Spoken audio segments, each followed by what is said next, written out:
was indeed going on Jerome's. Guess who's back? Back again. Andy's back. Tell a friend. So Thursday, Vikings and other stuff. A news dump starting off. The Twins allegedly won a playoff series. The first playoff series win since 2002. It's a good day. And so I've watched about 7 baseball games this summer. 4 of them I was in attendance at, and also I didn't really watch them either. But this Twins team feels good, man. Royce Lewis, Carlos Correa. I have to support him. He's my countryman. Got to support a fellow Correan. There you go. Sonny Gray, looking damn good. Let's go. Let's go, man. I feel like, well, first off, if and when the Twins win the World Series, there has to be an immediate Halloween blizzard that no one will ever shut up about. I mean, I get it. Yeah, it snowed a lot too. I was a kid. Kind of sucked. Actually, no, it was fantastic because I think we got 3 days of school canceled, but whatever. But Twins win. It's fantastic. And SportsCenter put out, it's been a long time coming, Minnesota. That's what she said. This is the first time the Twins have clinched a postseason series at home since Game 7 of the 91 World Series, where I was a little bit too young to really take in 91 and especially 87. But looking back on the clips, you know, the Metrodome rocking, Jack Morris, the thing is like, hey, I'm just gonna throw junk and whatever for 10 innings. No big deal. How come pitchers don't have complete games anymore? Anyways, something that the Vikings should complete is a freaking contract extension for Danielle, the real deal Hunter. Christopher Knox over at Bleacher Report. Now, in fairness, this was last week before the Vikings put a crooked number in the win column, but he did up a top 10 list of players who should be traded, and Danielle clocked in at number 3. This is what he wrote. It's time for the 0-3 Vikings, allegedly, at the time, to start panicking, blah, blah, blah, blah, blah, blah. Minnesota considered trading pass rusher Danielle Hunter early in the offseason, according to ESPN's Jeremy Fowler, but working out a revised 1-year deal. Contract prohibits the Vikings from using the tag on him in 2024, blah, blah, blah. 20-year-old will bring a strong return. He amassed 10.5 sacks in 2022 and already has 5 through the first 3 weeks of 2023. He still has 5 through 4 games now. If the Browns wanted to blah, blah, blah, blah, blah, blah, reunite, blah, blah, blah. Although I would say Danielle, opposite of Myles Garrett, seems to be unfair. It would be so stupid, man. And the Raiders and Crosby would be damn good as well. I don't see it. I don't see it, man. Would Danielle fetch something pretty at the trade deadline? Probably. At minimum, a second-round pick. And if the Vikings... Well, not even going to speak into existence because the Vikings will still be viable at the trade deadline. But if things went belly up, would the Vikings consider trading him? Maybe. It's possible if they don't see working out a long-term deal. I'm still very bullish on Danielle Hunter. I think that he's still in the thick THICC of his prime. I think that he's deserving of a premium contract, one that's eluded him for all these years. He plays a premium position, and he's playing damn good football in the Brian Flores scheme. So I would hang on to him. Something I'll also hang on to is this. So I need to get my mitts on more of these Unreal hoodies, where I got one in the closet. Shout out to our guy Devin for beating the bots and getting all up in there, man. But this one, woo, this one looks good. I should have had the Jeromes or Minions and get all up in there because so I'm a little bit of a beefier guy, and these Unreal Co hoodies, no, they do run a little bit small, so I would definitely get myself an extra large one. I mean, this black one looks good, man. It reminds me of ACDC. Back in black. Let's go, man. So first off, the hoodie quality is high end, and although it does take a little bit getting used to for the hoodie where it's like the scarf built in, because it makes me feel like an uncircumcised penis when I'm wearing them. All that stuff, just like, what up? I don't know, man. But I love the material. I love that it's a little stretchy, and it's a hoodie that you can wear for cold weather, obviously, but also even when it's like moderately warm, like you can wear it and it won't feel like stuffy or like you're sweating your ass off, man.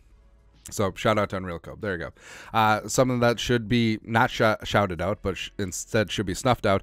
So NFL and Fox point out that teams with 0 first quarter points a season, again, rekindling the dumbest rivalry in sports history. So the Jets and the Vikings are the only 2 teams out of 32 who have not scored in the first quarter, which is so depressing, man. So yeah, going through the games, 3-0 Bucks, 3-0 Eagles. Yeah, the Vikings were still in that game. 7-0 Chargers, whatever. 7-0 Panthers, thanks to Kirk Cousins. Yeah, It's no bueno. Like, so that's something the Vikings have to do on Sunday against the Chiefs. I mean, the Chiefs defense, you can score points on them, except the defense is still pretty damn good, especially their pass rush with Greek Freak and Chris Jones. So getting some rhythm, getting some tempo, putting together a drive, putting some points on the board in the first stanza is going to be key. Gonna be key, man. Something else key is the Vikings pass protection of Kirkwood, Jerome, Ezekiel Cousins. Now, tackles wise, they're good. Darrisaw, O'Neal, studs. Interior, a little bit suspect. Although Ezra's playing very solid this year in a contract year. Shocker. Schlutman has done fairly okay in place of Garrett Bradbury, and Ed Ingram has his moments, has his pluses and minuses. But apparently, in this composite score put together by Ben Baldwin, the Vikings offensive line apparently is 6th in the league, which I don't know. Man. But so it's a weighted score of PFF, SIS, and ESPN. The explanation is here. PFF grade 40%, SIS blown block percentage is 40%, ESPN pass block win rate is 20%. So 0 is bad and 100 is good. So the Vikings on the spot. So they're 92 on PFF, which is kind of crazy. So PFF generally poo-poos the Vikings, but they have the Vikings graded as the 4th best offensive line in football, which I don't know, man. The SIS blown block grade, the Vikings are very low, bottom 3rd of the league with 54, and ESPN pass block win rate, they're 91, which is relatively high. So basically, 2 of the analytics sites have them high, 1 has them low. It averages out to 76, which is good enough for 6th in the league, tied with the Raiders, and slightly ahead of the Chiefs and the Broncos, and slightly behind the greasy grimy Green Bay Packers, which I don't know. The Packers without Bakhtiari, shocker, as well as without Elton Jenkins, I'm not buying it, man. I'm not buying the Packers being that high. Yeah, it's whatever. Also, so yeah, the Bills up at 1. Yes, I mean the Bucks have been good. I mean, Wirf's switching over to left tackle. He's been shut down. The Dolphins offensive line, obviously, although they've been running a lot more than throwing. And the Eagles offensive line is always going to be good. I'm not buying that the Lions are down there at 10. But I don't know, like, it's one of those things where eyeball test, this does not sync up, but of course the analytics people are obviously smarter than all of us, so who really knows, man. Something that's also smart is every single team in the league passing on Ivan Pace Jr. multiple times, but he's out there in the force. He's the Vikings green dot guy. He's one of the leading tacklers, and he's doing great things, man. And PFF College pointed out, Ivan Pace Jr. 29% pass rush win rate this season, leads all rookies. Now, part of it is small sample size. Like, he's only been rushing a small percentage of the time. He does only have half a sack, but when he gets his number called, he's bringing heat, man. He's bringing heat. And also, I want to point this out. So Jamie Eisner over at the Draft Network tweeted this out. Current odds to be NFL Defensive Rookie of the Year. Blah, blah, blah. Jalen Carter. Blah, blah, blah. Spoon. Big-time pick 6. NFC Defensive Player of the Week. Stolen from Harrison Smith, certainly helps out. Brian Branch is a stud. Loved him at Alabama. Lions got themselves a great one. Will Anderson Jr., monster. Tui Tuipulotu, who all of his stats came against the Vikings. But he's at 31. Ivan Pace Jr. is at 40-1. Then Nolan Smith, Lucas Van Ness, and Emmanuel Forbes, But even though I don't think that Pace Jr. is going to win this, unless he goes on a complete tear where he leads the Vikings in tackles, maybe even the NFL in tackles, maybe has like a pick 6 or a fumble 6 or a couple forced fumbles, and also racks up and stacks up like 6-7 sacks. I don't necessarily see it, but it's amazing that he's undrafted, and he still has the 6th shortest odds. So he's the 6th favorite in terms of these betting odds. So, I mean, obviously things are still stacked against him, but it's great to see him. Love to see that, man. Love that for Ivan Pace Jr.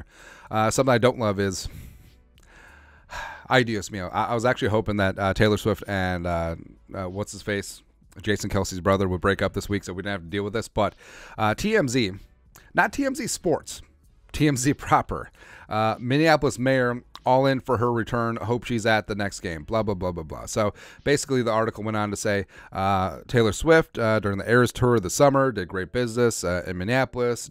Mayor Frey, blah, blah, blah, blah, blah, blah. Go home, Jacob, go home. Here's how you know Mayor Frey has his fingers crossed. Quote, if Taylor chooses to come back to Minneapolis, sometimes known as Swiftiapolis, this weekend we'll be ready for it. Oh, my God. Oh, my God. I just need a moment because I understand I've done it before too, but when they just subtly sneak in like song lyrics, as soon as you realize it, it's like the worst dad joke times 10. Like, I honestly want to poop myself. Man, this is a good pod. Anyways, so it's possible she will have to console Travis Kelce after the Vikings beat the Chiefs. Yay. But there are plenty of great spots across town for them to go on a date and lift their spirits. Like, he doesn't know that they just fly back after the game. Doesn't matter, man. It just... Oh, all right, we have to get through this. I know that the telecast is going to be ridiculous. Hell, this may be the first game that I'm just not going to watch. Like, I'm just going to listen to PA and Bursich on the radio. It's like, this is going to be like old time stuff. Like, yeah, hey, we're gonna get a room temperature Bohemian beer from the ice box, and then we're just gonna gather around the talkie machine, and I don't know, go hit a hoop with a stick later on. I can't take it anymore. And again, I am a Taylor Swift fan. I think her music is pretty damn catchy. I'm actually more annoyed by the Kelce's at this point. That's all, man. That's all. Everything hurts. Anyways, that's it. Skull, production value.